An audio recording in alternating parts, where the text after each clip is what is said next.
Have you ever seen a delectable dish in an anime and thought, I wonder if I can make that? Today, I'm going to show you how to do exactly that by making this delicious looking bowl of ramen featured in the hit anime film, Your Name. To get started, make sure that you have a moderately gross stove, like the ones found in standard suburban rental properties. For the noodles, I'm going to use normal instant ramen. These are completely passable, as the flavor comes from the broth rather than the noodles. I cooked these as per the directions on the package, but I threw out the seasoning packet because we're going to be making our own broth. Once the noodles are nice and tender, strain out the water and set the noodles aside. To make the broth, we're going to start by heating up about 1.5 cups of water. Next, add a fair bit of soy sauce. I didn't want to use much of my good soy sauce, so I swapped it for some Worcestershire, because that's basically the same thing. The broth still wasn't getting as dark as I liked, so I added a nice splash of 0-calorie cola to finish it off. Looking tasty. While the broth is simmering, we can start on the toppings. The shape and color of this piece of the dish should be instantly recognizable to you food connoisseurs out there. Fried Spam. Unfortunately, the supermarket was entirely out of Spam because of the high demand for this premium item. So I substituted Bologna, because I think this is basically the same thing. To preserve the aesthetic though, I did cut it into a more Spam-like shape.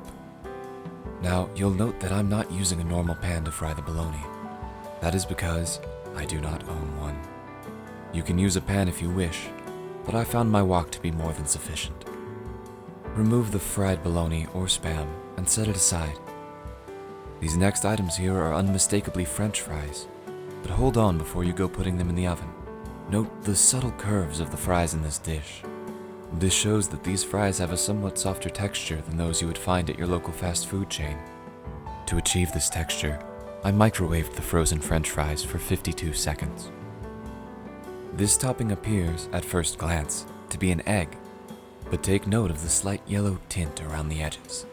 Yes, this is in fact a Madeleine with a spot of yellow frosting. I could not find the frosting in question at my local supermarket, but I don't think it will impact the taste of the dish too much. To add a little color to the dish, we will need the green beans depicted here. These come in cans that contain more than you need, so save the remainder for garnishing later dishes. The final garnish perplexed me somewhat because of its small, round shape. It was only when I reflected upon the Japanese origin of the dish in question that I realized these must be slices of matcha paki. This was an embarrassing oversight on my part, but luckily I did have the paki on hand already. I chopped one stick into small slices and held them to the side. Finally, it's time to assemble the dish. First, pour the warm broth over the noodles, which should be nice and cold by now. Next, add in the softened, room temperature French fries. Opposite the fries, place your fried bologna. You may wish to fold these in half to create more room in the bowl. Add some greenery to the dish with the green beans. You may arrange them artistically if you wish. Garnish the bowl with chopped matcha paki. If you cut your slices right, they should float on top of the broth. Lastly, add in your Madeleine. Make sure that you've spaced your toppings evenly around the bowl to ensure that it is aesthetically pleasing. And there you have it, a one-to-one recreation of the ramen from Your Name. Let's have a taste and see how it came out. Itadakimasu. Delicious.